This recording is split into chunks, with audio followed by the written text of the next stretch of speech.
زړه پکې پروت ملت افغان دی د مثال په توګه دا ظالمانو په ازغنو کرخو نیم کړی دی بیا یې په ډېر وخشت په لر او بر تقسیم کړی دی چې د دې نیم زړه یو کېدو ته څه اقدام ونه کړم ما ته معلومه ده چې ژوند به په آرام ونه کړم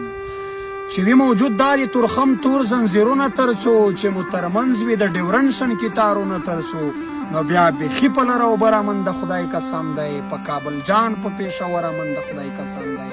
تاسې حساب وکړئ چې څومره ځورېدلي یو مونږ د دې بېلتون د لاسه څومره دردېدلي یو مونږ سکه ورونه یو دښمن سره ویشلي یو مونږ بیا یې په 100 قسمه نومونه غولولي یو مونږ له پښتونخوا چې څوک جنت هورو المان ته لیږي بیا یې ټوپک په لاس لوی کور افغانستان ته لیږي مونږ که سوځېږو که ژوبلېږو خو د دې د لاسه په لر او بر کې وژل کېږو خو د دې د لاسه دا چې له هر ګړنګ لوېږو خو د دې د لاسه دا چې په وینو کې لوغړېږو خو د دې د لاسه منځ کې بېلتون دی ورور د ورور له حاله نه خبرېږي پلار یې د زوی او مور د لور له حاله نه خبرېږي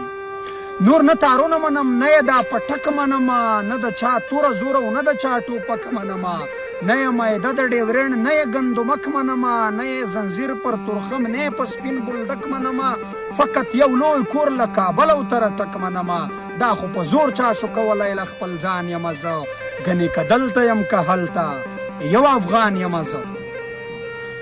وزیرستان سوات پکتیکا کې مې ورونه بل دي په لر او بره پښتونخوا کې مې ورونه بل دي د دې ورونو مړه کېدو ته یو کېدل پکار دي د دې ازغنو کرخو نور له منځه وړل پکار دي پښتنو څو مو چې د وران وطن ګټلی نه وي چې مو تر څو دښمن ته زور د مټ ښودلی نه وي څو مو چې دا د وطن زوړ پر غر ګنډلی نه وي چې مو تر څو په اټک پل دیوال وهلی نه وي ای ګیلمنه تر هغې په موږ سیالي قسم ده